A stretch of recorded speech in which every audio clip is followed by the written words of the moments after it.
Hello, this is Gloria Sanchez. I'd like to thank you for tuning in to Metro News 1. Today we are talking about judicial legend John Marshall and his inevitable induction to the Antebellum Hall of Fame. His accomplishments inside and outside the courtroom distinguished him as a man of honor, probity, and character. Now let's go see stuff with Sarah, our anchor, interviewing John Marshall right now. Sarah? Hello, Gloria. I'm here with John Marshall reporting live from the Supreme Court of the United States. So, John, you're considered one of the most influential Supreme Court justices the United States has ever had. Where did you get your start? You know what, Gloria? Why don't I just take you inside and give you a tour of the courtroom, and the magic explains itself. So this is one of our meeting rooms. So in regards to my start, my father's friend, George Washington, he's the one who encouraged me to join the Revolutionary War effort. And first I was a lieutenant before he upgraded me to his chief legal officer at Valley Forge.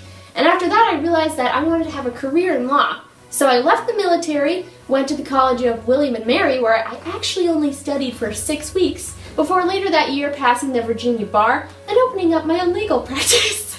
So, John, would you mind showing me another point of interest from the Supreme Court? You know what, Sarah? I'm going to take you to where the real history lies. The courtroom.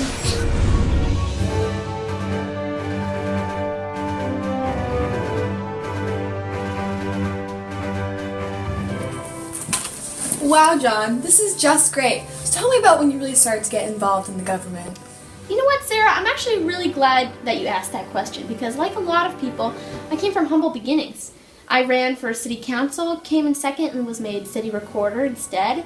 After that, I went to my state's convention for the ratification of the Constitution. And then after that, I was actually asked to be a part of the Supreme Court, but I declined. And then I was a part of the infamous XYZ affair. My fellow delegates and I were completely appalled at the way we were treated over there in France. And I became known for the phrase, "millions for defense, not 1 cent for tribute," even though I didn't actually say it. But then after that, I was made Adams' Secretary of State, even though plenty of other people had asked me to be their Secretary of State beforehand. So, Now, John, this may be a tough question to answer, but what have been your proudest moments in your life? Well, in my 34 years as a Chief Justice, and the over 1,000 cases that I was a judge for, there's really not, oh, you know what, there is one. The Marbury vs. Madison case, where I declared the law for midnight appointees unconstitutional. I don't know, I'd say that was pretty dang important. I may or may not have established the concept of judicial review, which was not in the Constitution until I took that right for the Supreme Court. I mean, has anyone else here done that? Anyone in the executive branch? Hello? Or the legislative? I don't know, Sarah, but that seems pretty dang important!